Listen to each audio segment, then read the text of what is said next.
इस वीडियो में हम बात करेंगे कि अगर आप कोई प्रॉपर्टी परचेज़ कर रहे हैं, मतलब ख़रीद रहे हैं।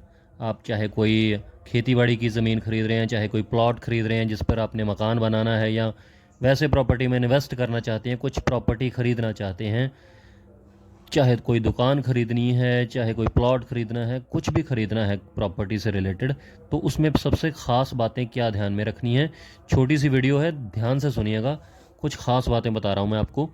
देखिए, सबसे पहले, क्योंकि फ्रॉड से अगर आप बचना चाहते हैं तो सबसे पहले उस प्रॉपर्टी की, जैसे कोई प्लॉट आपने सेलेक्ट कर लिया, तो जो प्रॉपर्टी का ऑनर है, जो पुराना मालिक है जिससे आप ख़रीदना चाहते हैं, उसको बताइए, पूछिए उससे उससे कॉपी ले लीजिए, फ़ोटो कॉपी ले लीजिए रजिस्ट्री की, जिस पर पूरा खतौनी नंबर, खसरा नंबर, जमाबंदी रिकॉर्ड सारा कुछ लिखा होता है, मालिक का नाम लिखा होता है। तो उस खतौनी नंबर से, उस जमाबंदी से, उस म्यूटेशन से अब चेक करवाइए सरकारी रिकॉर्ड कि वो किसके नाम पर बोल रही है। इसको इंतकाल भी कहते हैं।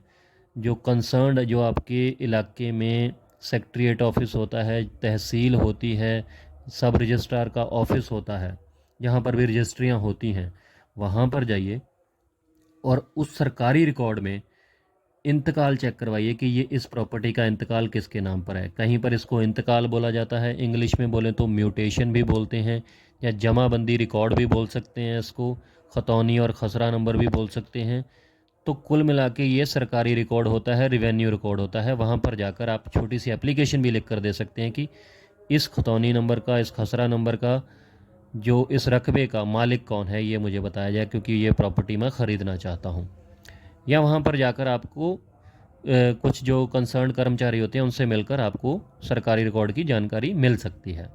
तो तहसील में जाकर, सब रजिस्ट्रार के ऑफिस में जाकर आप सबसे पहले तो उसकी म्यूटेशन चेक करवाइए, उसका इंतकाल चेक करवाइए कि इसका आखिरकार असली मालिक है कौन। तो जिससे आप ख़रीद रहे हैं, अगर वाकई में उसका मालिक वो है, तो एक तो बात तय हो जाती है कि असली मालिक वो ही है। कई बार क्या होता है कि रजिस्ट्री किसी और के नाम पर होती है, और जो इंतकाल होता है ना, जो सरकारी रिकॉर्ड होता है, उसमें किसी और ही का नाम बोल रहा होता है, तो तब बहुत फ्रॉड होते हैं। तो इससे बचिए।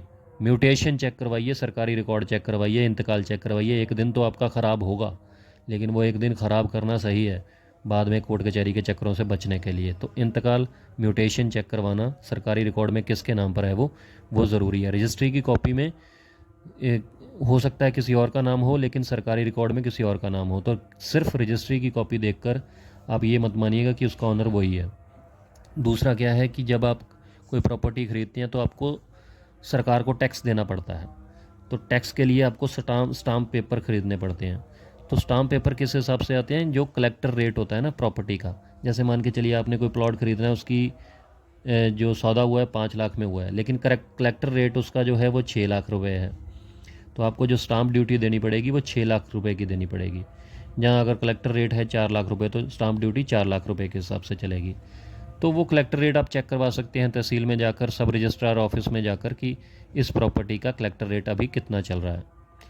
तो उस हिसाब से आपको पता चल जाएगा कि स्टाम्प ड्यूटी मुझे कितनी देनी पड़ेगी। और हर स्टेट में अलग अलग स्टाम्प ड्यूटी होती है, कि कहीं पर 7% है, कहीं पर 8% है।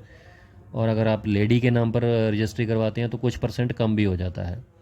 तो इस तरीके से ये कुछ बातें हैं जो आपको ध्यान में रखनी है जब भी कोई प्रॉपर्टी आपने ख़रीदनी है। तो उम्मीद करता हूँ क्लियर हो गया होगा। कोई कन्फ्यूजन रह भी गई हो तो प्लीज़ कमेंट बॉक्स में कमेंट कीजिएगा, आपको रिप्लाई मिलेगा। और ये वीडियो कैसी लगी ये भी कमेंट करिएगा। अच्छी लगी तो लाइक कीजिएगा और दूसरों के साथ शेयर ज़रूर कीजिएगा। नेक्स्ट वीडियो में ऐसी बात करेंगे सिंपल शब्दों में किसी और अच्छे से पॉइंट के बारे में, जो कि आपको जानकार बनाएगा, सशक्त बनाएगा। तो चैनल सब्सक्राइब कर लीजिएगा। शुक्रिया, धन्यवाद।